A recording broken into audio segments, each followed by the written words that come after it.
Praise the lord. హల్లెలూయా. మనం అలాగే నిలబడి ఉండగా దేవుని వాక్యాన్ని మనం చదువుకుందాము. మొదటి సమూయేలు గ్రంథం 17వ అధ్యాయము. మొదటి సమూయేలు గ్రంథం 17వ అధ్యాయంలో నుంచి మొదటి నుంచి కొన్ని వచనాలు నేను చదువుతాను, జాగ్రత్తగా వినండి. ఎందుకంటే లైటింగు మరి మీ బైబిల్ చదవటానికి అనుకూలంగా లేదు, నేను గమనిస్తున్నాను. సరే, ఏది ఏమైనప్పటికీ జాగ్రత్తగా వాక్యాన్ని మీరు వినండి. తర్వాత ఇంటికి వెళ్ళిన తర్వాత ఈ అధ్యాయాన్ని మొత్తం చదవండి. మొదటి సమూయేలు గ్రంథం 17వ అధ్యాయం మొదటి వచనం నుంచి 11 వచనాలు చదువుతాను. మొదటిగా, ఫిలిష్తీయులు తమ సైన్యములను యుద్ధమునకు సమకూర్చి యోధా దేశములోని సోకోలో కూడి ఎఫెస్తాబీము దగ్గర షోకోకును అజేజాకును మధ్యను దిగియుండగా, సౌలును ఇశ్రాయేలీయులను కూడి వచ్చి ఏలా లోయలో దిగి ఫిలిష్తీయులకు ఎదురుగా యుద్ధ పంక్తులు తీర్చిరి. ఫిలిష్తీయులు ఆ తట్టు పర్వతము మీదను ఇశ్రాయేలీయులు ఈ తట్టు పర్వతము మీదను నిలిచి ఉండగా ఉభయుల మధ్యను ఒక లోయ ఉండెను. గాతువాడైన గొల్యాతు అను శూరుడొకడు ఫిలిష్తీయుల దండులో నుండి బయలుదేరుచుండెను. అతడు 6 ముళ్ళ జానడు ఎత్తు మనిషి. అతని తల మీద రాగి శిరస్త్రాణం ఉండెను. అతడు యుద్ధ కవచం ధరించి ఉండెను. ఆ కవచము 5,000 తులముల రాగి ఎత్తుగలది. మరియు అతని కాళ్లకు రాగి కవచమును అతని భుజముల మధ్యను రాగి బల్లెం ఒకటి ఉండెను. అతని ఈటి కర్ర నేతగాని దోనె అంత పెద్దది. మరియు అతని ఈటె కొన 600 తులముల ఇనుము ఎత్తుగలది. ఒకడు డాలును మోయిచు అతని ముందర పోవుచుండెను. అతడు నిలిచి ఇశ్రాయేలీయుల దండు వారిని పిలిచి, యుద్ధ పంక్తులు తీర్చుటకై మీరెందుకు బయలుదేరి వచ్చితిరి? నేను ఫిలిష్తీయుడను కానా? మీరు సౌలు దాసులు కారా? మీ పక్షముగా ఒకరిని ఏర్పరచుకుని అతని నా యొద్దకు పంపుడి. అతడు నాతో పోట్లాడి నన్ను చంపగలిగిన ఎడల మేము మీకు దాసుల మగుదుమని, నేను అతనిని జయించి చంపిన ఎడల మీరు మాకు దాసులై మాకు దాస్యము చేయుదురనెను. ఈ దినమున నేను ఇశ్రాయేలీయుల సైన్యములను తిరస్కరించుచున్నాను. ఒకరిని నియమించిన ఎడల వాడును నేనును పోట్లాడుదుమని ఆ ఫిలిష్తీయుడు చెప్పుచూ వచ్చెను. సౌలును ఇశ్రాయేలీయులందరూ ఆ ఫిలిష్తీయుని మాటలు వినినప్పుడు బహుభీతులైరి. తర్వాత అదే అధ్యాయం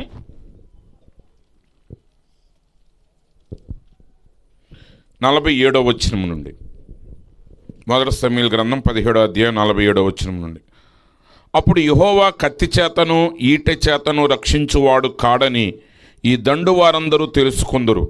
యుద్ధము యెహోవాదే, ఆయనే మిమ్మును మా చేతికి అప్పగించునని చెప్పాను. ఆ ఫిలిష్తీయుడు లేచి దావీదును కలియుటకై అతని ఎదురుకి పోగా, దావీదు వారిని ఎదుర్కొనుటకు సైన్యము తట్టు త్వరగా పరిగెత్తిపోయి తన సంచిలో చెయ్యి వేసి అందులో నుండి రాయి ఒకటి తీసి వడిసెలతో విసరి ఆ ఫిలిష్తీయుని నుదుట కొట్టెను. ఆ రాయి వాని నుదురు చొచ్చినందున వాడు నేలను బోర్లపడెను. దావీదు ఫిలిష్తీయుని కంటే బలాఢ్యుడై ఖడ్గము లేకయే వడిసెలతోనూ రాతితోనూ ఆ ఫిలిష్తీయుని కొట్టి చంపెను. వాడు బోర్ల పడగా దావీదు పరిగెత్తిపోయి ఫిలిష్తీయుని మీద నిలుచుండి వాని కత్తి దూసి దానితో వాని చంపి వాని తలను తెగవేశను. ఫిలిష్తీయులు తమ సూర్యుడు చచ్చుట చూచి పారిపోయిరి. అప్పుడు ఇశ్రాయేలు వారును యోధా వారును లేచి జయము జయమని అరుచుచు లోయ వరకును పరాయిము ఎక్రోము వరకును ఫిలిష్తీయులను తరమగా, ఫిలిష్తీయులు హతులై షరాయిము ఎక్రోను మార్గమున గాతు ఎక్రోను పట్టణముల వరకు కూలిరి. అప్పుడు ఇశ్రాయేలీయులు ఫిలిష్తీయులను తరుముట మాని తిరిగి వచ్చి వారి డేరాలను దోచుకొనిరి. ప్రభు ఈ వాక్య భాగమును దీవించునుగాక. ఆమేన్. ప్రార్థించుకుందాం. మహోన్నతుడా, మహాగణుడా, సర్వాధికారి యేసు ప్రభువా, నీ పరిశుద్ధమైన నామానికి స్తోత్రాలు నాయన. ఇంతవరకు నీ యొక్క సన్నిధి ద్వారా, నీ కృప ద్వారా ప్రభువా నాయన, నీ నామాన్ని స్తుతించి కీర్తించి ఘనపరిచే ధన్యతను మాకు ఇచ్చినందుకు నీకు స్తోత్రాలు. మరి కుటుంబంలో నువ్వు చేసిన మేలును బట్టి నీకు వందనాలు చెల్లిస్తున్నాం తండ్రి. ఏర్పరిచిన ఈ కృతజ్ఞత కూడికను బట్టి నీకు స్తోత్రాలు ప్రభువా. కూడి వచ్చిన బిడ్డలందరినీ కూడా మీరు జ్ఞాపకం చేసుకోండి. ఈ రాత్రికాల సమయంలో నీ వాక్యం ద్వారా మాతో మీరు మాట్లాడండి, మహిమ పొందండి. ఈ బిడ్డలను మీరు ఆశీర్వదించండి. యేసుక్రీస్తు పరిశుద్ధ నామంలో ప్రార్థిస్తున్నాం తండ్రి. ఆమేన్. కూర్చోనండి.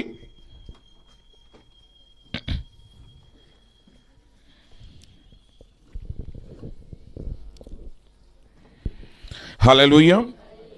మన ప్రభువును రక్షకుడైన యేసుక్రీస్తు యొక్క నామములో మీ అందరికీ నా హృదయపూర్వకమైన శుభములు తెలియపరుస్తున్నాను.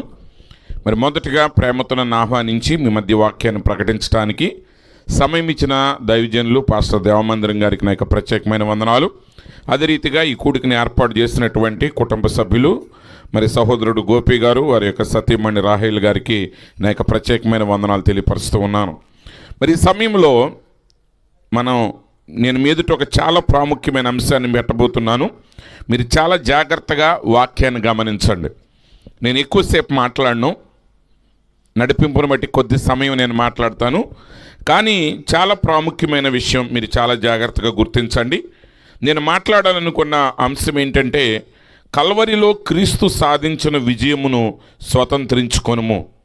Claiming Christ victory on the cross of Calvary.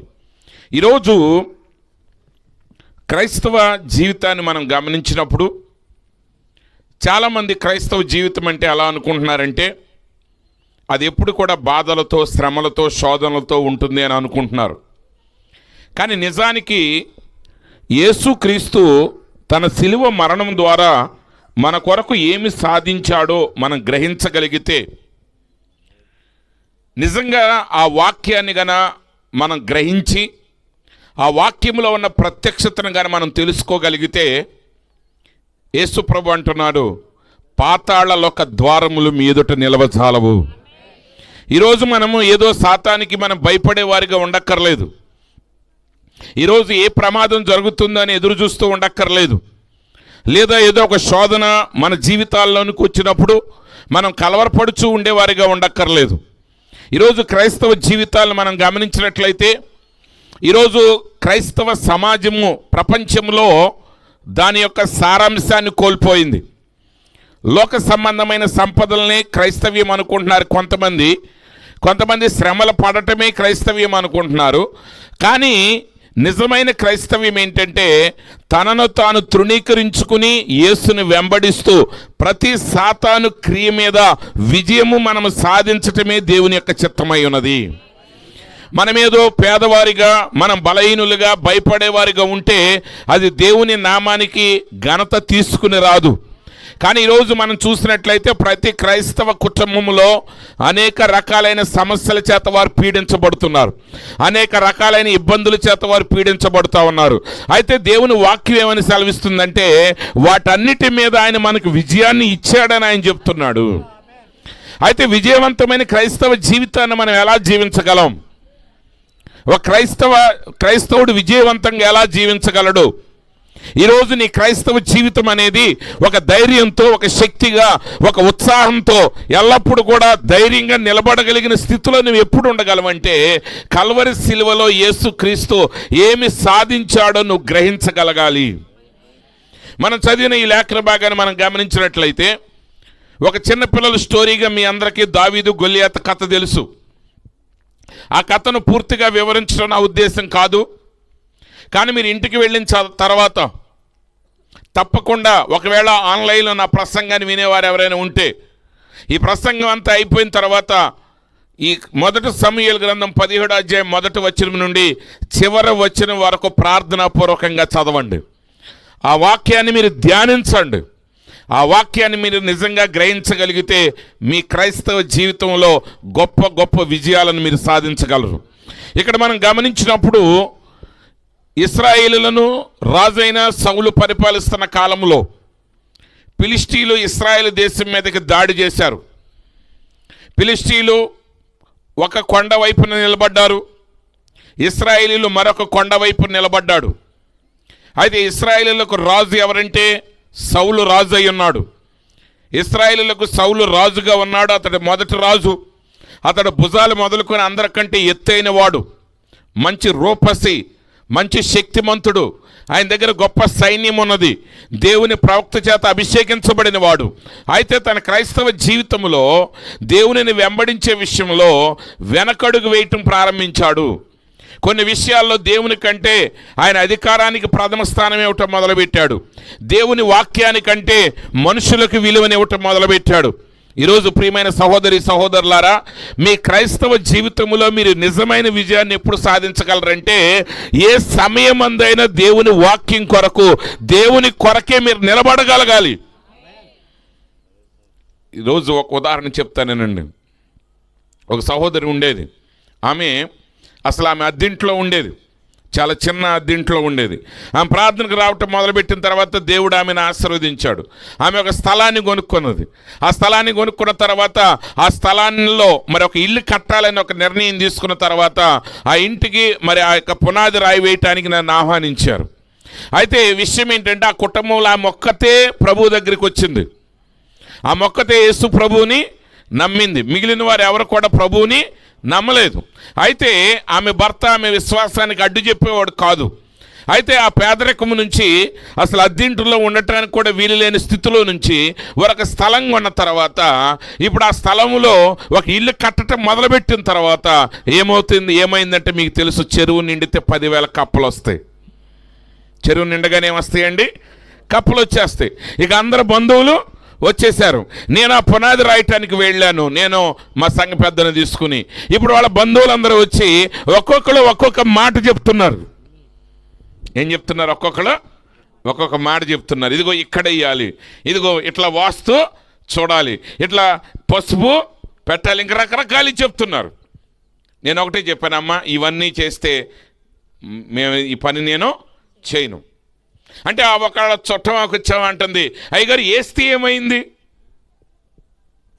ఏమైంది అనే దానికి నీకు అనవసరం. ఎందుకంటే ఇప్పుడు ఆ అమ్మాయి నిలబడాలి. ఎవరు లేని సమయంలో నీ పక్షాన్ని నిలబడింది దేవుడైతే, ఇప్పుడు అన్నీ కలిగిన సమయంలో కూడా నువ్వు మనుషులను పక్కన పెట్టి దేవుని పక్షంగా నువ్వు నిలబడగలిగితేనే దేవుడు నిన్ను ఆశీర్వదిస్తాడు. సరే, పునాది వేశాను, తర్వాత ఏం జరిగిందో నాకు తెలియదు, వచ్చేసాను.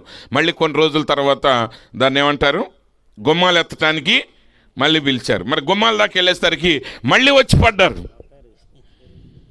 ఎందుకంటే జనాలకి నువ్వు బాగుపడితే తట్టుకోలేరు. కావాలంటే నీతో పాటు ఒక రోజంతా ఎడుతారు, కానీ నీకు నష్టాలు వస్తే నీతో పాటు బావురుమని ఎడుతారు తప్ప, నువ్వు బాగుపడితే మాత్రం ఇంటికి వెళ్ళి ఆడవలసి వస్తుంది వాళ్ళు రోజు. అందుకే నువ్వు బాగుపడతాం ప్రజలకి ఇష్టం ఉండదు. నిజంగా నీ బాగును కోరేవాడు ఎవరంటే దేవుడు మాత్రమే మొదటిగా.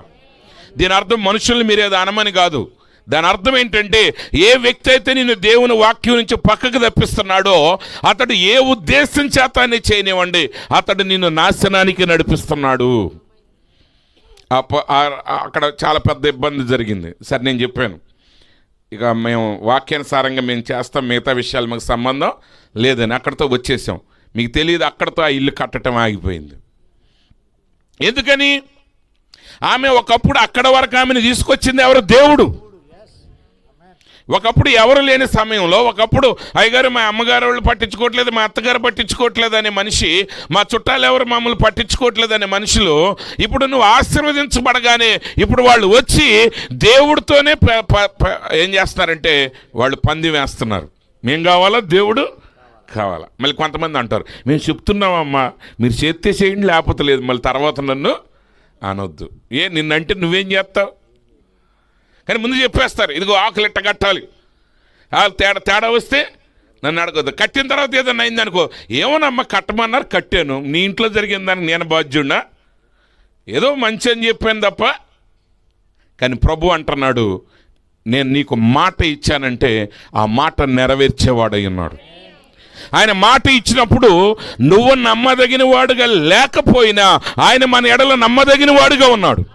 కానీ ఇప్పుడు సౌలు ఏం చేశాడంటే, ఆయన విశ్వాస జీవితంలో చిన్న చిన్న బలహీనతలు ఆయనలోనికి రావటం వల్ల ఆ గొప్ప దైవాభిషేకాన్ని ఆయన కోల్పోయాడు. ఇప్పుడు దేవుని చేత అభిషేకించబడిన వ్యక్తి, దేవుని ప్రవక్త చేత అభిషేకించబడిన వ్యక్తి, దేవుని యొక్క ప్రజలకు అతడు సైన్యాధిపతిగా ఉన్నాడు. కానీ ఇప్పుడు ఫిలిష్తీయులతో యుద్ధం చేయటం మొదలుపెట్టేసరికి ఇప్పుడు ఏం జరిగిందంటే, లోయకి అటువైపున ఇశ్రాయేలీలు, ఇటువైపున ఫిలిష్తీయులు మరి కాపు కాశారు. ఇద్దరు కూడా యుద్ధ పంక్తులు తీర్చారు. ఇంకా ఏ సమయం అందైనా రెండు సైన్యాలు కూడా ఢీకొడతాయి, రెండు సైన్యాలు కూడా పోరాడతాయి. అయితే ఆ సమయంలో ఏం జరిగిందంటే, అకస్మాత్తుగా ఫిలిష్తీయుల వైపులో నుంచి గొల్యాతు అనే ఒక శూరుడు బయటకు వచ్చాడు. ఆ శూరుడు ఒక్కడే బయటకు వచ్చి ఏమంటున్నాడంటే, ఆయన ఏమంటున్నాడు? అతడు 6 ముళ్ళ జానడు ఎత్తున్నాడు. మరి ఆయన ఎత్తు, పొడవు, ఆయన దగ్గర ఉన్న ఆయుధాలు అవన్నీ మీకు తెలిసినవే. అయితే ఇప్పుడు అంత గొప్ప ఆయుధాలు కలిగి, శిక్షణ కలిగి, అంత బలమైన వ్యక్తి వచ్చి నిలబడేసరికి ఇశ్రాయేలీయుల అందరి యొక్క గుండె జారిపోయింది. అందరూ భయపడుతూ ప్రారంభించారు. కబుర్లు జనాలుంటే చెప్తారు. జనాలు కొంచెం ఏదన్నా చిక్కుమంది అనుకోండి, ఏసు రక్తం చేయమంటారు. అంతే. బాగైతే దేవుడు ఉన్నాడండి అంటారు. కొంచెం డాక్టర్ గారు, అమ్మా ఇది కొంచెం కష్టంగా ఉందంటే దేవుడు ఎక్కడండి అంటారు. అంటే వెరీ సింపుల్ అనమాట. ఆ గొలియాతును చూడగానే ప్రజలు ఏమైపోయారు? భయపడిపోయారు. ఆ ప్రజలు భయపడుతున్నప్పుడు వాడు ఇంకా మాట్లాడుతూ మొదలుపెట్టాడు. వాడేమంటున్నాడంటే, ఇప్పుడు మీ సైన్యం మా సైన్యం పోరాడటం అనవసరం. కొన్ని వందల మంది చనిపోవటం వల్ల ఉపయోగం లేదు. కానీ ఇప్పుడు నేనేం చేస్తున్నానంటే, ఫిలిష్తీయుల పక్షంగా నేను వస్తున్నాను. ఇశ్రాయేలులలో ఎవడైనా శూరుడు ఉంటే వాడు రావచ్చు, మేమిద్దరం పోట్లాడుతాం. ఇప్పుడు 2 సైన్యాలు పోట్లాడాల్సిన అవసరం లేదు. ఈ 2 సైన్యాల తరఫున ఎవరో ఒకరిని నిలబెట్టండి. ఫిలిష్తీయుల పక్షంగా నేను నిలబడ్డాను, మీ సైన్యం పక్షంగా ఒకరిని నిలబెట్టండి, మేమిద్దరం పోరాడతాం. ఒకవేళ మీ మనిషి నన్ను జయిస్తే మా ఫిలిష్తీయులందరూ నీకు దాసులవుతారు. ఒకవేళ మీ మనిషిని నేను జయిస్తే ఇశ్రాయేలీయులందరూ కూడా ఫిలిష్తీయులకు దాసులవుతారు. ఇప్పుడు ఆ మాటలు విని ఇశ్రాయేలీయులు ఏం చేశారండి? బైబిల్ చెప్తుంది, ఆ వచనం మీకు చదువుతాను. 11వ వచనం. సౌలును ఇశ్రాయేలీయులందరూ ఆ ఫిలిష్తీయుని మాటలు వినినప్పుడు బహుభీతులైరి. అంటే భయపడిపోయారు, కలవరపడిపోయారు. మన ఈ మధ్య ఏదో ఒక కొత్త వైరస్ వచ్చింది. కరోనా వైరస్ కాదు కానీ MPH ఏదో సంథింగ్ ఒక రోగం వచ్చింది. దానికి వచ్చినప్పుడు డాక్టర్ గారు ఒకటే చెప్పారు. ఒక డాక్టర్ గారు, అమ్మ ఆ రోగం నుంచి మీరు బాగుపడాలంటే మీరు టీవీలు కట్టేసేయండి అన్నాడు. అంతే.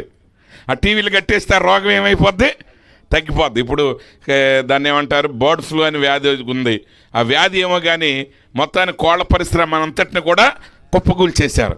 అంటే మనిషి ఏంటంటే ప్రతి చిన్నదానికి భీతి చెందుతున్నాడు, మనిషి భయపడిపోతున్నాడు. ఈరోజు మనుషుల్లో ధైర్యం లేదు. ఈరోజు మనుషుల్లో ఒక చిన్న శ్రమను తట్టుకునే ఓపిక లేదు, ఒక కష్టాన్ని తట్టుకునే ఓపిక లేదు. బస్సు 5 నిమిషాలు లేట్ అయితే తట్టుకోలేకపోతున్నారు. పని అనుకున్నట్టు జరగకపోతే వారు తట్టుకోలేకపోతున్నారు. కానీ మన పితరులు వాళ్ళు ఎన్నో శ్రమలు ఎదుర్కొని బ్రతికారు. కానీ ఈరోజు ధనవంతుడు కూడా శ్రమలు ఎదుర్కోలేకపోతున్నాడు. కారణం ఎందుకంటే ప్రతి వాడి యొక్క ధైర్యం కుప్పగూలింది. ఆ ధైర్యం పోవటానికి గల కారణం ఏంటంటే పాపమై ఉన్నది. కాబట్టి ఇప్పుడు ఫిలిష్తీయుడి మాటలు విన్నప్పుడు సౌలుతో సహా ఇశ్రాయేలీయులు అందరూ భయపడిపోయారు. ఇప్పుడు ఫిలిష్తీయుడు ప్రతిరోజు వచ్చి కేకలు వేస్తున్నాడు, ప్రతిరోజు సవాల్ చేస్తున్నాడు. ఇదిగో ఇశ్రాయేలీయుల సైన్యాన్ని నేను తృణీకరిస్తున్నాను, మీ దేవుడైన యెహోవాను నేను తృణీకరిస్తున్నాను, అబ్రహాము దేవుణ్ణి, ఇస్సాకు దేవుణ్ణి, యాకోబు దేవుణ్ణి నేను తృణీకరిస్తున్నాను. మీరెందుకు చేతగాని వారు, మీరెందుకు పనికిరాని వారు, మీరెందుకు ఉపయోగం లేని వారు, మీరు మాకు దాసులుగా బతకండి అని చెప్పి అతడు కేకలు వేస్తున్నాడంట. అట్లా ఎన్ని రోజులు కేకలు వేస్తాడంటే 40 రోజులు కేకలు వేస్తున్నాడంట.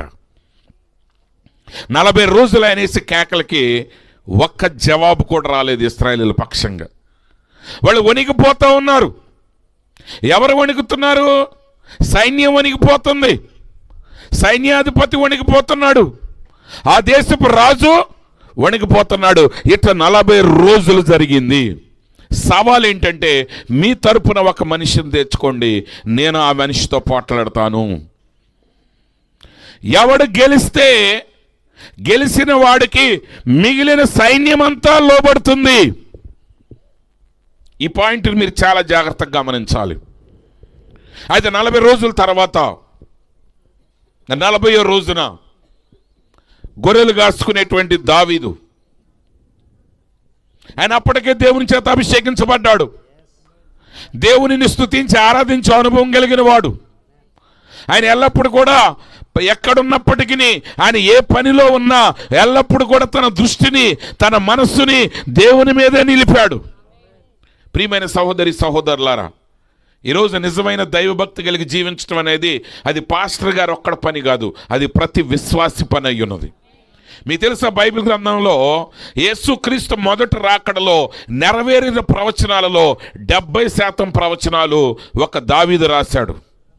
కానీ దావీదు ప్రవక్త కాదు, దావీదు యాజకుడు కాదు, ఆయన ఫుల్ టైం సేవకుడు కాదు. ఒక పక్క సైన్యాన్ని నడిపిస్తూ, ఒక పక్క రాజుగా ఉంటూ, దేవుని ఆత్మచేత అభిషేకించబడి నిత్యము దేవుని స్తుతించి ఆరాధించి దేవునితో ఒక వ్యక్తిగతమైన సంబంధాన్ని కలిగి ఉన్నాడు. కాబట్టి గొప్ప ప్రవక్తలతో పాటు అతడు కూడా ప్రవచించగలిగాడు.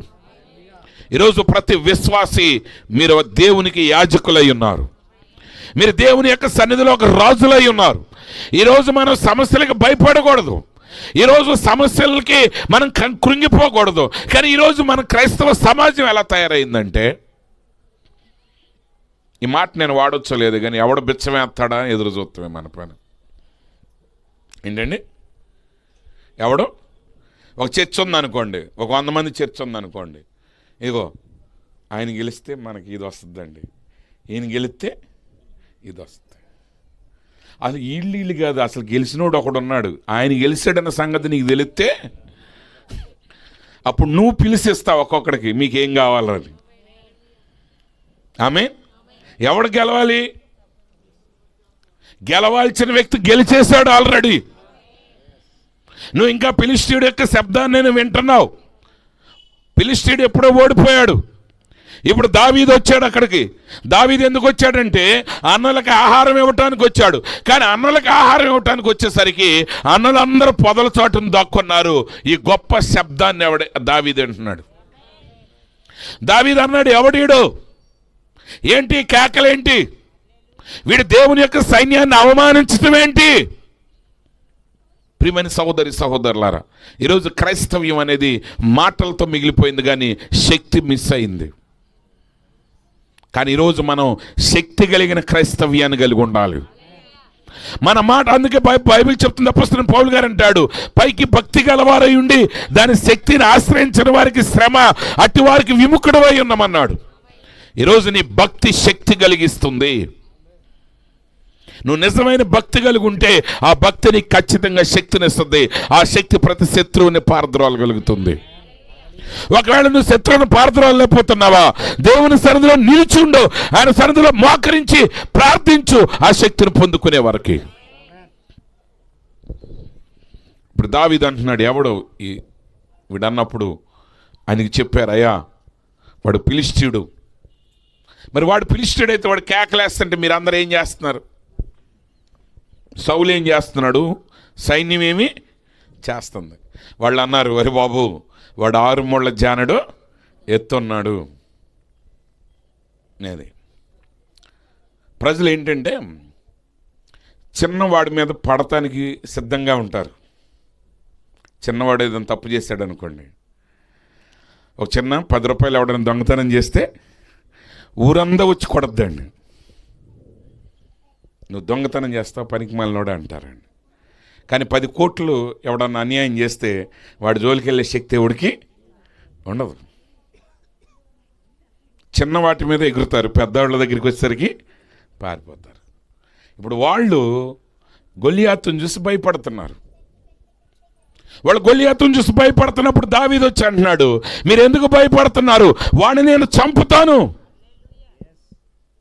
వాడిని నేను చంపేస్తాను, వాడిని చంపిన వాడికి వచ్చే బహుమానం ఏంటి అన్నారు. అప్పుడు బహుశా దావీదు అన్నలో, ఒరే ఈడేదో పిచ్చోళ్ళలాగా ఉన్నాడు, మనకు సామెత ఉంది కదా, పిల్లకాకి ఏం తెలుసు ఉండేలు దెబ్బ అని.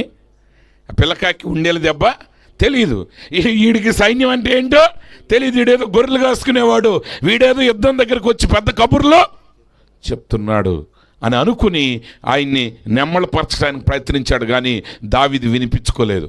ఆ మాట సౌలు దగ్గరికి వెళ్ళింది.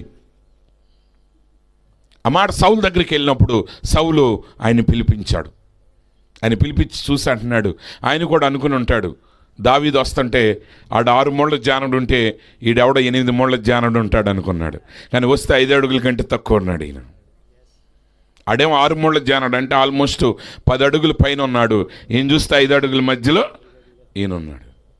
ఈయన చూసి అంటారు, అరే నాయన నువ్వు బాలుడివి, నువ్వు చిన్న పిల్లవాడివి, నీకు మంచి చెడేమీ తెలీదు, నీకు యుద్ధాలు నీ వల్ల కాదు. వాడు పుట్టినప్పటి నుంచి యుద్ధ విద్యల్లో అభ్యాసం చేసినవాడు, వాడు గొప్ప నైపుణ్యం కలిగిన వాడు, వాడు శక్తి కలిగిన వాడు, సామర్థ్యత కలిగిన వాడు, ఆయుధాలు కలిగిన వాడు, వాడుకున్న గొప్పతనాలన్నిటి గురించి మాట్లాడుతున్నారు. అప్పుడు దావీదు అంటున్నాడు, అయ్యా నీ సేవకుడైన నేను నా తండ్రి మందని నేను మేపుతా ఉన్నప్పుడు ఇదిగో ఒక ఎలుగుబంటి దాడి చేసింది. ఒక గొర్రె పిల్లను పట్టుకుని వెళుతున్నప్పుడు నేను ఆ ఎలుగుబంటి మీద దాడి చేసి ఆ ఎలుగుబంటిని 2గా నేను చీల్చి ఆ గొర్రె పిల్లను నేను కాపాడాను. మరి కొంత సమయం తర్వాత ఒకసారి ఒక సింహం దాడి చేసింది. ఒక గొర్రె పిల్లను పట్టుకుని వెళుతుంటే నేను దేవుని యొక్క శక్తి ద్వారా ఆ సింహాన్ని 2గా చీల్చి ఆ గొర్రె పిల్లను నేను కాపాడాను. ఆ రోజు ఎలుగుబంటి చేతిలో నుండి, సింహము చేతి నుండి నన్ను కాపాడిన దేవుడే ఈరోజు ఫిలిష్తీయుడి చేతిలో నుండి మరి ఒకసారి ఆయన గొర్రె పిల్లలైన ఇశ్రాయేలును విమోచించడానికి దేవుడు సమర్థుడై ఉన్నాడు. దావీదు ఎప్పుడు తన బలం గురించి మాట్లాడలా. దావీదు వచ్చి అయ్యా నేను ఎలుగుబంటిని చంపినోడిని, నేను సింహాన్ని చంపినోడిని అలా, దేవుడు నాకు సహాయం చేయటం వల్ల నేను ఎలుగుబంటిని చంపాను, దేవుడు నాకు సహాయం చేయటం వల్ల నేను సింహాన్ని చంపాను. ఈరోజు అదే దేవుడు నాకు సహాయంగా ఉంటాడు. అందరూ కూడా గొల్యాతు యొక్క శక్తిని చూస్తే దావీదు ఏం చేశాడంటే గొల్యాతు యొక్క బలహీనతను చూశాడు. దావీదు అంటున్నాడు, సున్నత లేని ఫిలిష్తీయుడు, హల్లెలూయా, వాడికి సున్నత లేదు, వాడు 6 మూళ్ళ జానుడు ఉండొచ్చు, వాడు గొప్ప శిరస్త్రాణం కలిగి ఉండొచ్చు, వాడి ముందు కేడం పట్టుకుని అక్కడ నడుస్తూ ఉండొచ్చు, కానీ వాడికి సున్నతి లేదు. ఇశ్రాయేలులకు సున్నతి ఉంది అంటే వాళ్ళు దేవునితో నిబంధన చేయబడిన ప్రజలై ఉన్నారు. ఈరోజు ప్రియమైన సహోదరి సహోదరులారా, నీకు లోకంలో ఉన్న సంగతులు ఎంత ఎక్కువగా ఉన్నాయి తక్కువగా ఉన్నది ముఖ్యం కాదు, నువ్వు నిజంగా పరిశుద్ధాత్మ చేత నింపబడ్డావా లేదా అనేది ముఖ్యం. నువ్వు ఈ లోకంలోకి విజయవంతమైన జీవితాన్ని జీవించి నిత్య జీవానికి నువ్వు వారసుడు కావాలంటే నీకు కావలసింది ఆయన ఆత్మ నీలో నివసించడం కావాలి. ఇప్పుడు దావీదు అంటున్నాడు, వాడు సున్నత లేని ఫిలిష్తీయుడు, జీవము కలిగిన సైన్యాన్ని అవమానించడానికి వాడు ఏ పాటు వాడు అన్నాడు. అప్పుడు సౌలు ఏం చేశాడంటే ఆయన ఆ యుద్ధ ఆయుధాలు ఆయనకి ఇచ్చాడు. ఆయన అన్నాడు, అయ్యా ఇవి నాకు వాడుక లేవు, నీకు పనికిరాని నాకెందుకు పనికి వస్తాయి, నీకు పనికిరాని నాకును పనికిరావు, తీసి అక్కడ పడేశాడు. వెళ్ళి 5 నున్నటి రాళ్ళని ఏరాడు. 5 రాళ్ళని వేరిన తర్వాత ఆయన ఏం చేశాడంటే, యాక్చువల్గా దానికి ఒక స్టోరీ ఉంది. ఫిలిష్తీయులు మొత్తం ఆ గొల్యాతుకి 5 మొత్తం వాళ్ళు 5 అన్నదమ్ములు అంట. వాళ్ళు ఎంతమంది అండి? 5 అన్నదమ్ములు. 5 అన్నదమ్ముల కోసం 5 రాళ్ళు తీశాడు. కానీ దావీదు వాడింది ఒక్క రాయే. హల్లెలూయా. దావీదు వాడింది ఒక్క రాయే. మిగతా 4 రాళ్ళు వాడే అవసరం రాల. ఎందుకు రాలేదు నేను చెప్తాను తర్వాత మీకు. ఇప్పుడు దావీదు ఏం చేశాడు, ఆ రాయిని తీసుకుని గొల్యాతు ఎదుటికి వెళ్ళాడు. గొల్యాతు కబురు వచ్చింది. గొల్యాతుకి ఏమొచ్చిందండి? కబురు వచ్చింది. ఏంటంటే ఇశ్రాయేలీయులు ఒకడిని ఎన్నుకున్నాడు, వాడి నీ మీద దాడి చేయటానికి వస్తున్నాడు. సరే రాని అని గొల్యాతు చూస్తున్నాడు. గొల్యాతు ఏం చూస్తున్నాడంటే ఆయనలాగా ఒక బలమైన వ్యక్తి ఒకడు వస్తాడేమో అని ఎదురు చూస్తున్నాడు. మనకు కూడా కొన్ని ఆలోచనలు ఉంటాయి. ఒకసారి ఓ పాస్టర్ గారు 3 అంతస్తుల చర్చి కట్టాడు. ఎన్ని అంతస్తులండి? 3 అంతస్తుల చర్చి కట్టాడు. మొదటిసారి ఒక ఆమె వచ్చిందంట అక్కడికి. ఆ రోజే ఓపెన్ చేసే రోజు. సరే ఆమె వచ్చిన తర్వాత ఈ పాస్టర్ గారు ఎవరని ఆమె చూస్తే, ఆ పాస్టర్ గారు ఏమో 4 అడుగులున్నర ఉన్నాడు. ఎంత ఉన్నాడు? ఆమె ఉంటుందంట, ఈయన చూస్తే ఎంత ఉన్నాడు, అంత చర్చి ఎట్ట కట్టాడంటే, అంటే మనిషి ఎత్తును బట్టి చర్చి కడతామా ముద్దా? అంటే మనుషుల యొక్క ఊహ అనమాట. అంటే 3 అంతస్తులు ఉందంటే ఈయన కూడా ఒక 30 అడుగులు ఉంటాడేమో, ఒక 100 అంతస్తులు ఉంటే ఈయన కూడా ఒక 100 అడుగులు ఉంటాడేమో అని అంటే జనాల యొక్క పిచ్చ ఆలోచనలు అన్నమాట. నీ ఆలోచన కాదు, దేవుని ఆలోచన నువ్వు గ్రహించాలి. కావలసింది నువ్వెంత ఎత్తున్నావు, నీకెంత జ్ఞానం ఉన్నది కాదు, కరుణించే దేవుని వల్లనే కార్యాలు జరుగుతాయి. మీరు అప్పుడప్పుడు కొన్నిసార్లు మీరు గవర్నమెంట్ ఆఫీస్కి వెళ్ళి చూస్తే తెలుస్తుంది, కొంతమంది ఆడికి రాయటం రాదు, మాట్లాడటం రాదు, కానీ ఆడు మేనేజర్ అవుతాడు. నీకు ఎంత వచ్చినా, నువ్వు 100 సార్లు పరీక్షలు రాసినా క్లర్క్ కూడా నువ్వు పాస్ కావు. ఎందుకంటే అక్కడ జ్ఞానం కాదు, కరుణించే దేవుని యొక్క కృప కావాలి ముందు. కాబట్టి ఇప్పుడు అతడు ఏం చేశాడు, గొలియాతు చూస్తున్నాడు, తన సమవు జీవంటి వాడు వస్తాడని చూస్తే కొద్దిసేపటికి ఏదో ఒక మేకపిల్ల కుక్క పిల్ల వస్తున్నట్టు కనపడింది. దగ్గరికి వచ్చి చూస్తే అది మేకపిల్ల కాదు, కుక్క పిల్ల కాదు, ఒక మనిషి వస్తున్నాడు. వాడు చూస్తే చిన్న పిల్లోడు, చేతిలో కర్ర ఒకటి ఉంది, చేతిలో కర్ర. గొలియాతు అనుకుంటున్నాడు, ఒరే బహుశా దావీదుని చూసి జాలిపడి ఉంటాడు ముందు, ఈ ఇశ్రాయేలీలకి ఇంత చిన్నపిల్లోడు తప్పేవుడు దొరకలేదా? ఎరా నీకేమని చెప్పి పంపించారు గొలియాతు అంటే ఒక సామాన్యమైన మనిషి అనుకున్నావా, లేదా కుక్క పిల్లని అనుకున్నావా? నేను కర్ర తీసుకుని వస్తున్నావు అనగానే దావీదు అంటున్నాడు, నువ్వు కత్తియో ఈటీ పట్టుకున్న మీదకి దాడి చేస్తానికి వస్తున్నావు, కానీ నేనైతే నువ్వు తృణీకరించిన సైన్యముల అధిపతికి యెహోవా నామములో నీ మీద దాడి చేస్తానికి నేను వస్తున్నాను. అప్పుడు గొలియాతు కోపం వచ్చిందిరా, కత్తి వేటికి నిన్ను పైకి లేపేస్తానన్నప్పుడు, నీ శరీరాన్ని ఆకాశ పక్షులకి ఆహారంగా వేస్తానన్నప్పుడు దావీదు రెట్టించి జవాబు చెప్పాడు, ఈరోజు నిన్ను నేను చంపబోతున్నాను, యుద్ధము యెహోవాదే. ఆయన ఈటి చేత ఖడ్గము చేత కాపాడేవాడు కాదు, కానీ ఆయన తన కృప చేత కాపాడేవాడని ఈరోజు నేను నిరూపిస్తాను సమాజానికి. దావీదు పరిగెత్తుకుని వెళ్ళి ఆయన చేతిలో ఉన్న వడిసెలు తీసుకుని ఒక రాయి తీసుకుని వడిసెలతో కొట్టగానే ఆ నొసట లోపలికి వెళ్ళిపోయిందంట. అది ఎక్కడికి వెళ్ళిపోయిందండి? నొసటకి తగిలి లోపలికి చొచ్చేసరికి ఆ వ్యక్తి బొక్కబొరలుగా పడ్డాడు. దావీదు పరిగెత్తుకొని వెళ్ళి ఆ గొలియాతు మీద నిలబడి వాడి కత్తినే బయటికి లాగి ఆ వ్యక్తి యొక్క తలని నరికివేశాడు. ఆ వ్యక్తిని నరికేసే వరకు ఇశ్రాయేలీయుల సైన్యం సంగతి ఎలా ఉంది? వణుకుతూ ఉన్నారు, భయపడతా ఉన్నారు.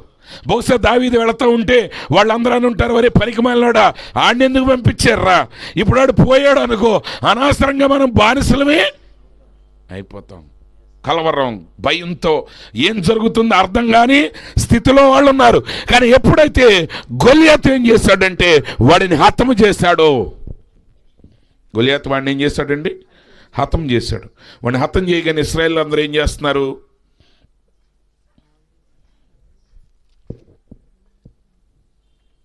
నేనే లైట్ వేసి చదువుతాను, కంగారు పడమాకండి. వాడు బోర్ల పడగా దావీదు పరిగెత్తుకుపోయి ఫిలిష్తీయుని మీద నిలుచుండి వాని కత్తి వరదూసి దానితో వాని చంపి వాని తలను తెగవేశను. ఫిలిష్తీయులు తమ సూర్యుడు చచ్చుట చూచి పారిపోయిరి. అప్పుడు ఇశ్రాయేలు వారును యోధా వారును లేచి జయము జయమని అరుచుచు లోయ వరకును షరాయిము ఎక్రోను వరకును ఫిలిష్తీయులను తరమగా ఫిలిష్తీయులు హతులై పరాయిమును ఎక్రోను మార్గమున గాతు ఎక్రోను అన్న పట్టణములు వాళ్ళకు కూలిరి. అప్పుడు ఇశ్రాయేలీయులు ఫిలిష్తీయులను తరుముట మాని తిరిగి వచ్చి వారి డేరాలను దోచుకునిది. ఎప్పుడైతే గొలియాతు కూలిపోయాడో ఫిలిష్తీయులు అందరూ భయంతో పారిపోయారు.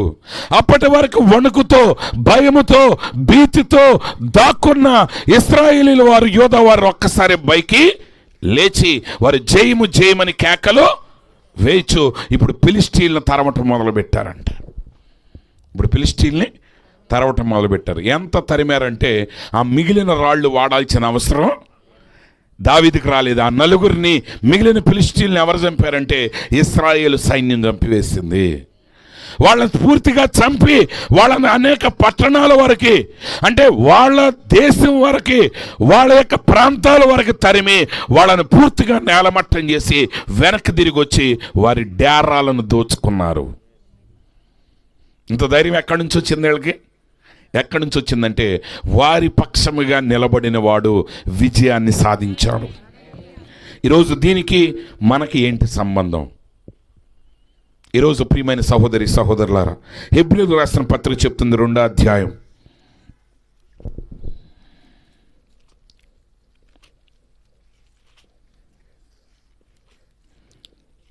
హెబ్రీయులకు రాసిన పత్రిక 2వ అధ్యాయం 14వ వచనం. కాబట్టి ఆ పిల్లలు రక్తమాంసములు గలవారేనందున ఆ ప్రకారమే మరణము యొక్క బలము గలవానిని, అనగా అపవాదిని మరణము ద్వారా నశింపజేయుటకును జీవిత కాలమంతయు మరణ భయము చేత దాస్యమునకు లోబడిన వారిని విడిపించుటకును ఆయన కూడా రక్తమాంసములలో పాలివాడాయను. ఈరోజు మానవుణ్ణి భయపెట్టేదేంటి? మరణము, పాపము. మరణము, పాపం. మా పాపాన్ని జయించడం ఏ మనుషుడి వల్ల కాలేదు. ఈ భూమి మీదకి వచ్చిన ఏ ప్రవక్తల వల్ల కాలేదు. ఈ భూమి మీదకి వచ్చిన ఏ మంచి వ్యక్తుల వల్ల కాలేదు. మరణాన్ని జయించడం ఎవరి వల్ల కాలేదు. ఇప్పుడు ఈరోజు మరణ భయం చేత మనుషులు దాస్యం చేస్తున్నారు. పాపాన్ని బట్టి మనుషులు దాస్యం చేస్తున్నారు. వాళ్ళ జీవితకాలం అంతా మరణ భయమే. పుట్టినప్పటి నుంచి ఎంతవరకు ఉంటామో ఎవరికి తెలియదు. ఒక రోజు ఉంటామో 2 రోజులు ఉంటామో తెలియదు. 10 సంవత్సరాలు బ్రతుకుతామో 1000 సంవత్సరాలు బ్రతుకుతామో తెలియదు. కానీ బ్రతికే ప్రతిరోజు భయంతో బ్రతకటమే మానవుడు. ఏదో ఒక భయం. కష్టాలు వస్తాయేమని భయం, లేదా వచ్చిన కష్టాల నుంచి బయటికి ఎలా వెళ్తామనే భయం, కష్టాలతో పాటు మన గురించి జనాలు ఏమనుకుంటున్నారని భయం. ఏది ఏమైనా మానవాళి పాపమును బట్టి, మరణమును బట్టి అపవాదికి దాసులైపోయారు. ఇప్పుడు వాడిని ఓడించడం ఎవడి వల్ల కాలేదు. కాబట్టి ఇప్పుడు యేసు ప్రభువు ఆయన శరీరధారిగా దిగొచ్చాడు. యేసుక్రీస్తు శరీరగా దిగి వచ్చినప్పుడు ఆయన దావీదు ఒక సామాన్యుడి వలె, ఒక గొర్రెల కాపరి వలె, అసలు ఒక యుద్ధ వీరుడిగా కనబడకుండా ఎలా వచ్చాడో, రక్షకుడైన యేసుక్రీస్తు కూడా ఆయన కూడా మానవుని వలె ఈ లోకానికి దిగి వచ్చాడు. ఒక దాసుడు వలె జీవించాడు, ఒక సామాన్యుడి వలె జీవించాడు, ఒక దాసుడు వలె సిలువ మరణం ఆయన పొందాడు. అయితే ప్రియమైన సహోదరి సహోదరులారా, బైబిల్ చెప్తుంది యేసుక్రీస్తు సిలువ మీద మరణించినప్పుడు ఏం జరిగింది? కొలస్సీలకు రాసిన పత్రిక 2వ అధ్యాయం. కొలస్సీలకు రాసిన పత్రిక 2వ అధ్యాయం. మీరు బాప్తిస్మ ముందు 12వ వచనం నుండి, కొలస్సీలకు రాసిన పత్రిక 2వ అధ్యాయం 12వ వచనం నుండి, మీరు బాప్తిస్మ ముందు ఆయనతో కూడా పాతి పెట్టబడిన వారై ఆయనను మృతులలో నుండి లేపిన దేవుని ప్రభావమందు విశ్వసించడం ద్వారా ఆయనతో కూడా లేచితిరి. మరియు అపరాధముల వలనను శరీరమందు సున్నతి పొందక ఉండుట వలనను మీరు మృతులై ఉండగా దేవుడు వ్రాతరూపకమైన ఆజ్ఞల వలన మన మీద రుణముగాను మనకు విరోధముగా నుండిన పత్రమును మేకులతో సిలువకు కొట్టి దాని మీద చేవ్రాతను తుడిచివేసి మనకు అడ్డము లేకుండా దానిని ఎత్తివేసి మన అపరాధములన్నిటిని క్షమించి ఆయనతో కూడా మిమ్మల్ని జీవింపజేశాను. ఆయన ప్రధానులను అధికారులను నిరాయుధులనుగా చేసి సిలువ చేత జయోత్సవముతో వారిని పట్టి తెచ్చి బాహాటముగా వేడుకకు కనబరిచెను. కాబట్టి ఇప్పుడు యేసు ప్రభు ఏం చేశారు? పాతకాలంలో యుద్ధాలు జరిగే రోజుల్లో వాళ్ళు ఏం చేసేవాళ్ళంటే, శత్రువుని హతము చేసిన తర్వాత దావీదు ఏం చేశాడంటే ఆ గొలియాత్ తలను తీసుకుని లోపలికి వెళ్ళాడు ఇశ్రాయేలుల దగ్గరికి. మన భారతదేశంలో కూడా రాజ్యాలు ఉన్నంతకాలం ఇలాగే జరిగేది. ఒక రాజు ఇంకొక రాజు మీద యుద్ధం చేసినప్పుడు ఏం చేసేవాడంటే, ఆ రాజుని కొట్టిన తర్వాత చంపిన శవం వచ్చేది. ఒకవేళ వాడు లోబడితే ఆ లోబడిన వాడికి కిరీటం దీపించేసి, ఆ వ్యక్తి యొక్క జుట్టు దీపించేసి, ఆ వ్యక్తిని ఒక బండి మీద రథం మీద కూర్చోబెట్టి ఆ వ్యక్తి యొక్క వస్త్రాలని తొలగించేసి ఆ వ్యక్తిని ప్రజల్లో ఊరేగించేవాళ్ళు. ఏంటంటే, ఇదిగో మేము వీడిని ఓడించాం. అంటే ఒక శత్రు దేశపు రాజు అలా వచ్చాడంటే దాని అర్థం ఏంటంటే ఈ దేశములో జయించిన దేశములో ఉన్న చిన్న పౌరుడైనా సరే ఇప్పుడు ఆ రాజు కంటే శక్తిమంతుడు. హల్లెలూయా. ఇప్పుడు గొలియాతు ఎప్పుడైతే కూలిపోయాడో ఇశ్రాయేలీయులు అందరూ శక్తిమంతులయ్యారు. గొలియాతు కూలగానే ఇశ్రాయేలీయులు అందరూ కూడా అప్పటి వరకు భయముతో దాక్కున్నవారు, అప్పటి వరకు భీతితో దాక్కున్నవారు, వారందరూ జయము జయమని కేకలు వేశారు. ఎందుకంటే వారి పక్షంగా పోరాడిన వాడు విజయాన్ని సాధించాడు. ఈరోజు ప్రియమైన సహోదరి సహోదరులారా, యేసుక్రీస్తు కల్వరి శిలువలో మరణించింది నీ కొరకే. యేసుక్రీస్తు కల్వరి శిలువలో గాయపరచబడింది నీ కొరకే. ఆయన లోక పాపములను మోసుకొని పోయే దేవుని గొర్రెపిల్లగా కల్వరి శిలువలో ఆయన మరణించాడు. అందులో పౌలు గారు అంటున్నాడు, మరణమా నీ ముల్లెక్కడ, సమాధి నీ విజయము ఎక్కడ? సమాధిని పౌలు గెలవలేదు, కానీ సమాధిని ఎవరు గెలిచారంటే పౌలు పక్షంగా నిలబడిన వాడు గెలిచాడు. ఏ రోజైతే నువ్వు యేసుక్రీస్తు యొక్క నామమందు విశ్వాసం ఉంచి నువ్వు బాప్తిసం పొందావో, మృతులలో నుండి ఆయన లేచినట్టుగానే నువ్వు కూడా మృతుల నుండి లేచిన వాడు అయ్యావు. ఇప్పుడు నువ్వు యేసుక్రీస్తులో ఒక సభ్యుడు అయ్యావు. ఇప్పుడు ఆయనలో నువ్వు విజయం సాధించిన వాడివి. ఇప్పుడు నువ్వు భయపడాల్సిన అవసరం లేదు. నువ్వు ఫిలిష్తీయుల సైన్యానికి భయపడాల్సిన అవసరం లేదు. ఎందుకంటే ఆయన జయించి తిరిగి లేచాడు. ఆయన మరణించాడు, పాతి పెట్టబడ్డాడు, ఆయన తిరిగి లేచాడు. ఇప్పుడు ఈ సువార్త మీకు ప్రకటించబడుతుంది. ఈ సువార్త మీకు ప్రకటించబడేటప్పుడు వాక్యం ఏం చెప్తుందంటే, ఆయన ప్రధానులను అధికారులను నిరాయుధులనుగా చేసి వారిని పట్టి తెచ్చి బహిరంగంగా బాహాటంగా మనకు చూపించాడు. అంటే ప్రతి సాతాను శక్తిని ఆయన ఓడించాడు, ఆయన వాటిని జయించాడు. ఇప్పుడు ఆ సాతానుని ఆయన మీ పాదముల క్రింద అణగద్రొక్కుతున్నాడు. ఎందుకంటే యేసు పాదాల కింద సాతానుడు అణగద్రొక్కబడుతున్నాడంటే అర్థం ఏంటంటే ఆయన పాదాల మనమే. ఎందుకంటే ఆయన శిరస్సు అయి ఉంటే ఆయన శరీరం సంఘమై ఉన్నది. ఎవరైతే ప్రభు అయిన యేసుక్రీస్తు యొక్క నామంలో బాప్తిసం పొందారో ఇప్పుడు నువ్వు భయముతో దాక్కోవలసిన అవసరం లేదు. ఎందుకంటే నీ నాయకుడు జయించాడు, మన నాయకుడు జయించాడు. మనం ఇంకేమాత్రం రోగానికి భయపడాల్సిన అవసరం లేదు. నువ్వు సాతాను శక్తులకు భయపడాల్సిన అవసరం లేదు. ఎవడో ఏదో చేతబడి చేశాడో నువ్వు భయపడాల్సిన అవసరం లేదు. ఎందుకంటే నువ్వు యేసుక్రీస్తులో ఉన్నట్లయితే ఈ లోకంలో ఉన్న ప్రతి సాతాను శక్తి కంటే నువ్వు శక్తిమంతుడు అయి ఉన్నావు. అయితే ఆ ప్రత్యక్షత నీకు రావాలి. ఈరోజు నువ్వు తెలుసుకోవాల్సింది ఏంటంటే దావీదు జయించాడు. ఆ రోజు ఇశ్రాయేలు తెలుసుకున్నది ఏంటంటే దావీదు జయించాడు. ఈరోజు నువ్వు తెలుసుకోవాల్సింది ఏంటంటే యోధా గోత్రము సింహము జయించాడు.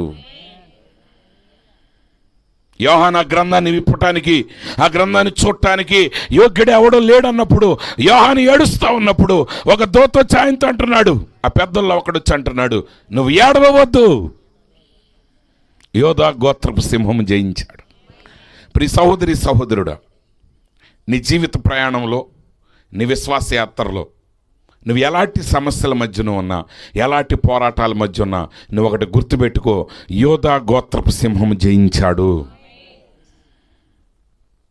ఆయన నాయకుడిని వధించాడు.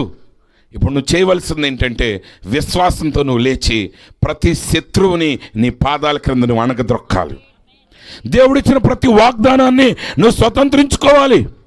అందులో దేవుని ప్రవక్త అంటాడు, ఆయన ఏమంటున్నాడంటే, now notice many has been the trials, heartaches and hardships, but tonight we are more than conquerors in Christ Jesus.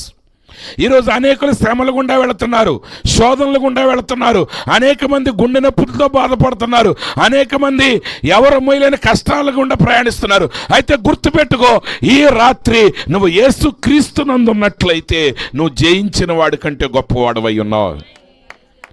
ఎందుకంటే నీ రోగాన్ని ఆయన ఎప్పుడో జయించాడు, నీ కుటుంబంలో ఉన్న పాపాన్ని ఆయన ఎప్పుడో జయించేశాడు. ఇప్పుడు నువ్వు చేయాల్సింది ఏంటంటే నువ్వు లేచి శత్రువును తరమాలి. అక్కడున్న ఆశీర్వాదాలు నువ్వు సంపాదించుకోవాలి. వాడిని దగ్గర నుంచి ఏది కొల్లగొట్టాడో దాన్ని తిరిగి తీసుకోవాలి. ఎందుకంటే when Christ died at the cross, he was wounded for our transgressions, bruised for our iniquity. యేసుక్రీస్తు కల్వరి శిలువలో మరణించినప్పుడు ఆయన మన అతిక్రమముల నిమిత్తం నలగగొట్టబడ్డాడు. ఆయన అతిక్రమాల నిమిత్తం కాదు, ఆయన మన అతిక్రమం నిమిత్తం నలగొట్టబడ్డాడు. మన సమాధానార్థమైన శిక్షను ఆయన భరించాడు. అంటే నువ్వు పొందవలసిన ప్రతి శిక్ష చెల్లించబడింది. ఇప్పుడు వచ్చి నిన్ను ఎవడు అడగటానికి వీలు లేదు. మీరు మీ ఇంటి పన్ను కట్టలేదనుకోండి, మీకు నోటీస్ వస్తుంది. ఒకవేళ వచ్చి ఆ చివరి నుంచి సామాన్లు పడేసుకుంటూ వస్తున్నారనుకోండి, నీ తరపున ఎవడో కట్టేసి ఆ మెసేజ్ నీకు పంపించాడు అనుకో. ఆ మెసేజ్ నీ చేతికి వచ్చిన తర్వాత ఇంకా ఆ ఇంటి పన్ను వసూలు చేసేవాళ్ళు నీ ఇంటికి రావడానికి వాళ్ళకి హక్కు లేదు. ఇంకా ఉందా? అప్పుడు దాకా బతిమలాడే వ్యక్తిని అంటాం, మేము కట్టేసాం చూసుకో పో అవతలకి అంటాం. ఎందుకంటే నువ్వు కట్టకపోయినా నీ తరపున కట్టింది, వాళ్ళు కట్టింది నీ కొరకే, నువ్వు కట్టినట్టే. ఆయన నలగొట్టబడినప్పుడు నీ పాపములు వెలంతా చెల్లించబడింది. ఆయన గాయపరచబడినప్పుడు నీ రోగము కొరకు స్వస్థత వెలనంతటిని ఆయన చెల్లించేశాడు. ఇప్పుడు నువ్వు దాన్ని విశ్వసించాలి. అది మార్పు లేని దేవుని వాక్యమై ఉన్నది. కాబట్టి every Christian believer has a right to any of those redemptive blessings that Christ Jesus died for. ఇప్పుడు ఇశ్రాయేలీయులు ఎవరికైనా వాడి ఎదురుగా ఉన్న ఫిలిష్టీయుని హతం చేశారు. వారు వెళ్ళి ఆ డేరాల్లో ఉన్న సొమ్మంతా దోచుకున్నారు. అక్కడ లెక్కేమీ లేదు. ఎవడు శక్తి కలిగిన వాడు శక్తి కలిగినంత తెచ్చుకోవటమే. కారణం ఎందుకంటే ఆ వారి నాయకుడు జయించాడు వారి కొరకు. ఈరోజు కల్వరి శిలువలో యేసుక్రీస్తు మరణించి ఆయన తిరిగి లేచాడు కాబట్టి ప్రతి విమోచన ఆశీర్వాదం నీదై ఉన్నది. యేసుప్రభు అన్నాడు, రొట్టె పిల్లలకు ఆహారం అన్నాడు. అయితే ఆ కనాను స్త్రీ వచ్చి అంద, ప్రభువా అయితే బల్లం మీద నుండి పడే ముక్కలనైనా కుక్క పిల్లలు తింటాయి కదా, ఆ రొట్టె నాకు ఇవ్వన్నాడు. ఈరోజు నువ్వు బల్ల కింద తినాల్సిన అవసరం లేదు. ఈరోజు ఆయన బల్ల మీదే అక్కడున్న ప్రతి ఆశీర్వాదాన్ని నువ్వు పొందుకోవచ్చు. ఎందుకంటే దాని వేళను పూర్తిగా ఆయన చెల్లించేశాడు. నువ్వు నిజంగానే ఎందుకు విశ్వాసం ఉంచినట్లయితే నువ్వు ఖచ్చితంగా ఆ ఆశీర్వాదాలను పొందుకోగలవు. మరి అయితే ఈరోజు ఆశీర్వాదాలు పొందుకోలేకపోవడం గల కారణం ఏంటి? చాలా జాగ్రత్తగా గమనించండి. ప్రవక్త చెప్తున్నారు ఇక్కడ, the principles of divine healing, దైవిక స్వస్థత యొక్క నియమాలు. ఈరోజు నిజంగా క్రైస్తవులు దేవుడు మీ కొరకు ఎంతో సాధించి పెట్టినా ఎందుకు మీరు శ్రమల పాలవుతున్నారు? ఎందుకు క్రైస్తవులు కష్టాల పాలవుతున్నారు? దీనికి కారణం ఏంటంటే వాక్య ప్రత్యక్షత లేకపోవటమే. వాక్య ప్రత్యక్షత లేకపోవటమే. నీకు నిజంగా వాక్య ప్రత్యక్షత ఉంటే నువ్వు సమస్తాన్ని స్వాధీనపరుచుకుంటావు. ఇక్కడ అన్నాడు ప్రవక్త, కొద్ది నిమిషాల్లో మనం ప్రార్థన వరుస మనం ప్రారంభించబోతున్నాం. ఈరోజు ఒక సేవకుడు చేయగలిగింది ఏంటంటే, రక్షణ కల్వరి శిలువలో దేవుడు నీ కొరకు కొన్న రక్షణను ఆయన నీకు బోధించగలడు, కానీ ఆయన నిన్ను రక్షించలేడు. ఆయన నిన్ను రక్షించలేడు. నేను మిమ్మల్ని రక్షించలేను, నేను మిమ్మల్ని స్వస్థపరచలేను. కానీ నేను మీకు చెప్పేది ఏంటంటే, కల్వరి శిలువలో ఆయన మిమ్మల్ని రక్షించాడు, కల్వరి శిలువలో ఆయన మిమ్మల్ని స్వస్థపరిచాడు అనే కబురు మీకు చెప్తున్నాను అంతే. ఆ సువార్తను నేను మీకు చెప్తున్నాను. ఆ మాటను నమ్మి విశ్వాసంతో నువ్వు లేచి పోరాడితే నీ హక్కును నువ్వు స్వాధీనం చేసుకోగలవు. ఆ బాధ్యత నీదే. ఏ సేవకుడు నిన్ను కాపాడలేడు. ఏ బోధకుడు కూడా నేను నిన్ను రక్షించగలనని చెప్పలేడు. అయితే ఆయన ఏమడుగుతున్నాడంటే, యేసుక్రీస్తు కల్వరి శిలువలో ఏం చేశాడో దాన్ని అంగీకరించమని నిన్ను అడుగుతున్నాడు. ఈరోజు నేను మీకు చెప్పేది ఏంటంటే, నీ ప్రతి అవసరతను ఆయన కల్వరి శిలువలో తీర్చాడు. నీ ఆర్థికపరమైన అవసరత ఆయన కల్వరి శిలువలో తీర్చాడు. ఆయన దరిద్రుడవుట ద్వారా మీరు ధనవంతులయ్యారు.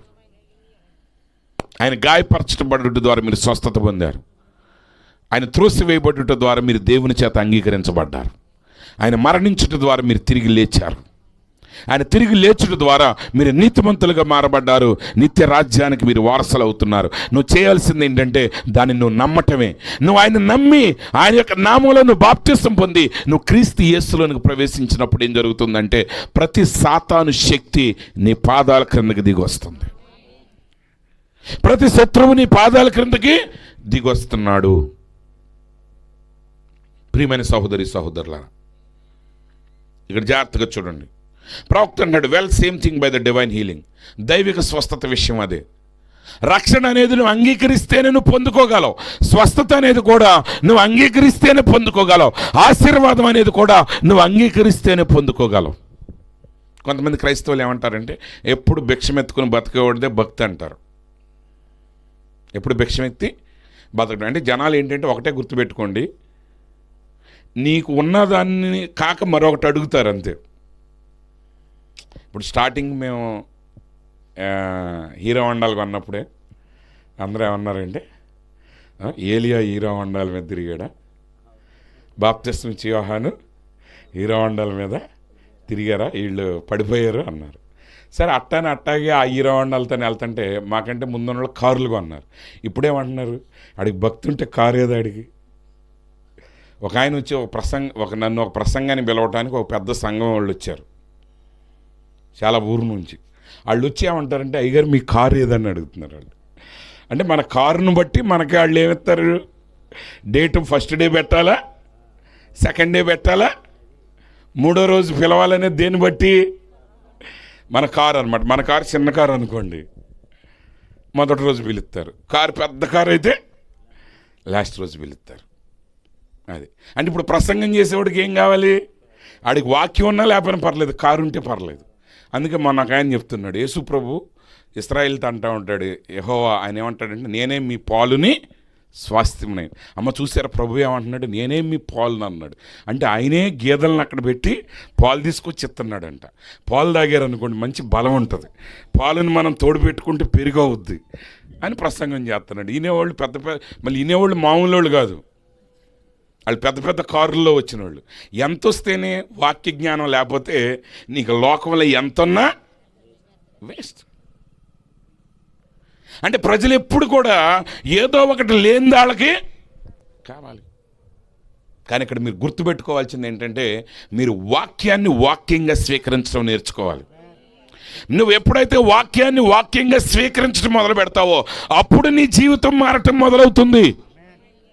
అప్పుడే నీ జీవితం ఆశీర్వదించబడటం మొదలవుతుంది. నువ్వు ప్రశ్నించడం కాదు నువ్వు చేయాల్సింది, వాక్యాన్ని నమ్మి వాక్యం మీద నువ్వు నిలబడి వాక్యం కొరకు నువ్వు పోరాడాలి.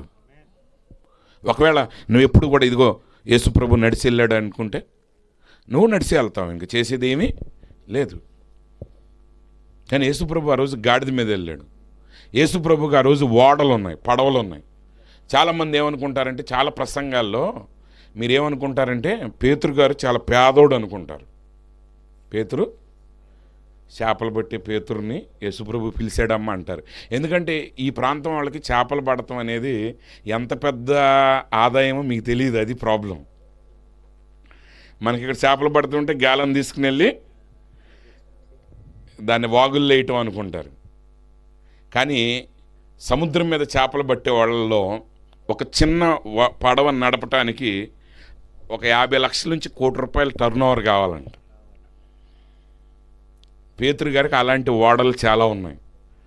అంటే పేతురు సామాన్యమైన వ్యక్తి కాదు ఇక్కడ, అది నువ్వు అనుకున్నావు. అక్కడ యేసుప్రభు ఎప్పుడు బేదగా బతకలేదు. ఆయన బేదోడు అనుకుంటే నువ్వు బేదగానే ఉంటావు, ఆయన ఐశ్వర్యవంతుడు అనుకుంటే నువ్వు గ్రహిస్తే నువ్వు ఐశ్వర్యవంతుడుగానే ఉంటావు. అది దేని మీద ఆధారపడిందంటే వాక్యం యొక్క ప్రత్యక్షత మీద ఆధారపడింది. కొంతమందికి రోగం ఉంటేనే ప్రభు దగ్గరికి వస్తారంటే వాడికి రోగమే ఉంటుంది. ఒకటి రోగం లేకపోయినా దావీదులాగా దేవుని సన్నిధిలో అణిగిమణిగుంటే వాడికి ఆరోగ్యమే ఉంటుంది. నువ్వేం కోరుకుంటున్నావు అదే, నువ్వేం నమ్ముతున్నావో అని నువ్వు నమ్మేది వాక్యమైనప్పుడు మాత్రమే ఆ వాక్యం నీ జీవితంలో నెరవేరుతుంది. దైవిక స్వస్థత కూడా అంతే. ప్రవక్త అంటున్నాడు, అమ్మ నువ్వు చాలా రోగంతో ఉన్నావు, జాగ్రత్తగానండి. యు స్ట్రెచ్చర్ కేసీఆర్ అంటే అక్కడ ఆయన దగ్గర ప్రార్థన చేయించుకోవడానికి కొంతమంది పడకల మీద తీసుకొచ్చారు. ఆయన ఏమంటున్నాడంటే, కొంతమంది మీలో చనిపోయే పరిస్థితుల్లో ఉన్నారు. ఐ డోంట్ నో యూ, మీరెవరో నాకు తెలియదు, మీలో ఏ ఒక్కరిని నేను గుర్తుపట్టలేను. ఇక్కడున్న చిన్నపిల్ల, మిమ్మల్ని ఎవరిని నేను గుర్తుపట్టలేను. అయితే ఇక్కడ ప్రవక్త ఒక అద్భుతమైన విషయాన్ని చెప్తున్నాడు, జాగ్రత్తగానండి. మీలో కొంతమంది నా జీవితంలో ఎప్పుడు నేను చూడలేదు. అయితే the message that Jesus Christ is the same yesterday today and for ever. ఈరోజు నేను మీకు చెప్పేది ఏంటంటే, యేసు క్రీస్తు నిన్న నేడు నిరంతరం ఏకరీతిగా ఉన్నాడు. ఈరోజు కాలాలు మారవచ్చు, తరాలు మారవచ్చు, యుగాలు మారవచ్చు. ఎవరు ఎలా పోయినా, ఏ పరిస్థితుల మధ్య అయినా ఆయన మారని దేవుడిగా ఉన్నాడు. ఆయన శక్తి మారలేదు. ఈరోజు నువ్వు చేయాల్సింది ఏంటంటే, ఆ గొప్ప దేవుడు నీ కొరకు ఏం చేశాడో దాన్ని నువ్వు గ్రహించాలి. ఆయన చాలా జాగ్రత్తగా వినండి మాట. And there is not one more thing that he can do in his great Kingdom to get you healed, because he is already done that. 1900 years ago when he died, he saved every creature on the earth. Did he? He certainly did. ప్రవక్త అంటున్నాడు, ఈరోజు దేవుడు నిన్ను స్వస్థపరచలేడు, ఈరోజు దేవుడు నిన్ను రక్షించలేడు. ఎందుకంటే already 1900 సంవత్సరాల క్రితమే, అంటే 2000 సంవత్సరాల క్రితమే ఆయన కల్వరి శిలువలో వ్రేలాడిన రోజే నిన్ను రక్షించాడు. ఆయన కల్వరి శిలువలో గాయపరచబడిన రోజునే నిన్ను స్వస్థపరిచాడు. మళ్ళీ ఇప్పుడు వచ్చి నిన్ను స్వస్థపరచాల్సిన అవసరం ఏమీ లేదు. ఆయన స్వస్థపరిచాడని నువ్వు తెలుసుకుంటే నువ్వు లేచి నిలబడి ఆ శత్రువుని, రోగాన్ని తరిమి నీ స్వస్థతను వెనక్కి లాక్కొచ్చు. అంతే నువ్వు చేయాల్సిన పని. ఎందుకంటే ఆయన రక్షించిన దాన్ని మరలా రక్షించలేడు, స్వస్థపరిచిన దాన్ని మరలా స్వస్థపరచలేడు. ఎప్పుడైతే ఆయన కల్వరి శిలువలో మరణించాడో, ఆయన రక్తాన్ని కార్చేటప్పుడు అంటున్నాడు, తండ్రి వీరేం చేస్తున్నారు, వీరెరగను కనుక వీరిని క్షమించమన్నాడు. ఆ రోజే ఆయన నిన్ను క్షమించాడు. నువ్వు చేయాల్సింది ఏంటంటే, ఆయన నిన్ను క్షమించాడని నువ్వు నమ్మి ఆయన కొరకు నువ్వు జీవించడం మొదలు పెట్టాలి. ఇప్పుడు సేవకుడు చేయగలిగేది ఏంటంటే, ఆ వాక్యాన్ని నీకు బోధిస్తాడు, ఆ సత్యాన్ని నీకు బోధిస్తాడు. And you believe it, accept it, act upon your confession. ఇప్పుడు నువ్వు చేయాల్సింది ఏంటంటే, దాన్ని నమ్మాలి, దాన్ని అంగీకరించాలి. నువ్వు ఏది అంగీకరించావో దాని ప్రకారంగా జీవించడం మొదలు పెట్టాలి. ఎక్కడ ప్రజలు విఫలమవుతున్నారు? ప్రజలు అడిగేది ఏంటంటే, జరిగితే మేము నమ్ముతాం. ప్రభు అంటున్నాడు, నువ్వు నమ్మిన ఎడల దేవుని మహిమను చూస్తావు. ఆయన మహిమను చూపించిన తర్వాత ఎవడు నమ్మడం? ఎందుకంటే లాజర్ బ్రతికిన తర్వాత, లాజర్ చంపడానికి ట్రై చేశారు కానీ మారిన వాళ్ళు ఎవరు లేరు. ఆ మత నాయకుల్లో ఒక్కడన్నా మారాడా లాజర్ బ్రతికినందుకు? చెప్పండి, ఎంతమంది మారారు? పరసైళ్ళు ఎంతమంది మారారు? సద్దుకైళ్ళు ఎంతమంది మారారు? శాస్త్రులు ఏ ఒక్కడైనా మారాడా? మారడు. ఎందుకంటే నమ్మకం తర్వాతే దేవుని మహిమ కనపడుతుంది. ఈరోజు నువ్వు రోగంతో ఉన్నప్పుడు నేను స్వస్థపడ్డానని నువ్వు నమ్ము. సహోదరుడు బ్రహ్మం గారికి నేను ఎప్పుడు చెప్తా ఉంటాను, మరలా చెప్తాను, జాగ్రత్తగానండి. ఎందుకంటే ఆయన సాక్ష్యాలన్నింటిలో జరిగిన అద్భుతాల్లో ఇది కూడా ఒక ప్రాముఖ్యమైన అద్భుతం. సహోదరుడు బ్రహ్మం గారు ఒక యవనస్తుడిగా ఉండి, ఆయన ఇంకా ఆ కరెంటు డిపార్ట్మెంట్లో, ఆ పెట్రోలియం కంపెనీలో ఆయన పనిచేస్తూ ఉన్నప్పుడు ఆయన ఒక సంఘాన్ని నడుపుతూ ఉండేవాడు. అయితే దేవుని దూత ఆయనకి కనబడి ఆయనతో చెప్తున్నాడు, దైవిక స్వస్థతను నువ్వు ప్రపంచవ్యాప్తంగా తీసుకెళ్ళటానికి నువ్వు పంపబడ్డావు. ప్రజలు నిన్ను నమ్మిన ఎడలా నువ్వు యథార్థంగా ఉంటే క్యాన్సర్ కూడా నీ ఎదుట నిలబడదని ఆయన చెప్పినప్పుడు ఆయన ఆ ప్రార్థన చేయటం మొదలు పెడతా ఉంటాడు. ఆయన ప్రార్థనలు చేస్తూ ఉన్నప్పుడు ఆ న్యూస్ చిన్న చిన్నగా అనేక మందికి వినపడుతూ ఉంటుంది. అయితే ఆ ప్రాంతంలో ఒక నర్సు గారు ఉంటారు. ఆమెకి కడుపులో ఏదో గడ్డ వచ్చింది. ఆమెకు ఆపరేషన్ చేయడానికి తీసుకెళ్లారు. ఆ డాక్టర్లు ఆ కట్ చేసిన తర్వాత వాళ్ళకి తెలిసింది ఏంటంటే, ఇదేదో సామాన్యమైన కణిత కాదు, ఇది క్యాన్సర్ కణిత అని వాళ్ళకి తెలిసింది. ఆ క్యాన్సర్ కణిత అనుకున్నప్పుడు వాళ్ళు ప్రారంభంలో వాళ్ళు ఏమనుకున్నారంటే, ఆ గడ్డ చిన్నగా ఉందనుకున్నారు. కానీ ఓపెన్ చేసిన తర్వాత వీళ్ళు అనుకున్న దానికంటే ఆ గడ్డ ఇంకా దూరంగా ఉంది. ఇంకొంచెం కట్ చేశాడు, ఇంకా లోపలికి ఉంది. కట్ చేసిన తర్వాత చివరికి తెలియంది ఏంటంటే, గొంతు దగ్గర నుంచి 2 కాళ్ళు చివరి వరకే కట్ చేసేసారు. అంటే శరీరం మొత్తం క్యాన్సరే. అప్పుడు డాక్టర్ అంటాడు, ఈ అమ్మాయి కుట్లు వేస్తే దూది, దాన్ని ఏమంటారు, దారం దండగా. ఈ అమ్మాయి కుట్లు వేస్తే మళ్ళీ దారం దండగా, ఎక్కువ కాలం బ్రతకది ఈ అమ్మాయి అని చెప్పి ఆ క్లోరోఫామ్ అంటే మొత్తు కలిపే మందు పెట్టి ఆయన ఏం చేస్తాడంటే దూదులు అది పెట్టేసి దుప్పటితో చుట్టూ పంపించేస్తారు. ఇంకెన్నో క్షణాలు ఆ అమ్మాయి బ్రతకదో. ఒకవేళ నువ్వు ఇంటికి తీసుకెళ్ళి చూపించుకోవాలనుకుంటే తీసుకెళ్ళిపోమంటారు. అయితే ఆ అమ్మాయి అంటది భర్తతో, ఏమండి నేను ఒక మాట కబురు విన్నాను. ఇదిగో అక్కడ ఆ 8th పెన్నీ స్ట్రీట్లో అక్కడ బ్రహ్మం అని ఒక యవనస్తుడు ఉన్నాడంట, దైవజనుడు. దేవుని దూత ఆయనకి కనబడ్డాడు అని చెప్తున్నారు ప్రజలు. ఆయన ప్రార్థన చేస్తే రోగాలు తగ్గుతున్నాయి అంట. దయచేసి నన్ను ఇంటికి కాదు, నన్ను ఆయన దగ్గరికి తీసుకెళ్ళి నాకు ప్రార్థన చేపించమంటది. సరే ఆయన తీసుకొస్తాడు. తీసుకొచ్చేసరికి మీకు తెలుసు రోగాల కోసం ప్రార్థన చేసేవాళ్ళు ఉన్నారు అనగానే జనాలు ఫుల్గా వచ్చేస్తారు. ఫుల్గా వచ్చేసరికి ఖాళీ లేదు. సరే ఆ ప్రసంగం అయ్యేదాకా ఆయన ఉన్నారు. ఆ అమ్మాయిని స్ట్రెచ్చర్తో తీసుకొస్తున్నాడు. ఆ అమ్మాయి ముందు చాలామంది ఉన్నారు. అయితే సగం దూరం వచ్చిన తర్వాత ఆమెకు డౌట్ వచ్చింది, ఆయన దాకా వెళ్ళేసరికి బ్రతుకుతానా నేను చనిపోతాను. అప్పుడు భర్తతో అంటది, ఏమండి ఒకవేళ నేను మధ్యలో చనిపోతే వెనక్కి తీయొద్దు, కానీ అది తీసుకెళ్ళి ఆ శవానికి ప్రార్థన చేయించింది. 3 మనుషులకి ఇంకా ముందుండగా ఆమె ఊపిరి వదిలేసింది. ఆమెతో పాటు వచ్చిన డాక్టరు లేకపోతే పారామెడిక్స్ అంటాడు ఆమె చనిపోయింది అన్నప్పుడు భర్త అంటాడు, లేదండి ఆమె చనిపోయిన ప్రార్థన చేయించమని ఆ వ్యక్తి విశ్వాసంతో తీసుకెళ్తాడు. ఆయన ప్రార్థన చేయగానే ఆమె తిరిగి లేస్తుంది. నువ్వు విశ్వసిస్తే మహిమను చూస్తావు. చూపించంటే 100 ఏళ్ళని నువ్వు అట్టాగే అడుగుతూ ఉంటావు, నీ కళ్ళ ముందు మిగిలిన వాళ్ళు బాగుపడుతూ ఉంటారు. అదే క్రైస్తవ్యం. ఈ క్రైస్తవ్యం, ఈ వాక్యం ఎవరికి పనిచేస్తుందంటే నమ్మిన వాని వలన ఈ సూచక్రియలు జరుగుతాయి. ఈరోజు యేసు ప్రభు మరణించింది నీ కొరకే. ఆయన అపవాది అని ఆ మరణపు ముళ్ళను విరిచింది నీ కొరకే. ఆయన గాయపడింది నీ కొరకే. ఆయన తిరిగి లేచింది నీ కొరకే. ఆయన భూమి ఆకాశాలు సృష్టించింది నీ కొరకే అని నువ్వు నమ్మి నువ్వు దాన్ని అంగీకరించి నీ ఒప్పుకోలకు అనుగుణంగా బ్రతుకు.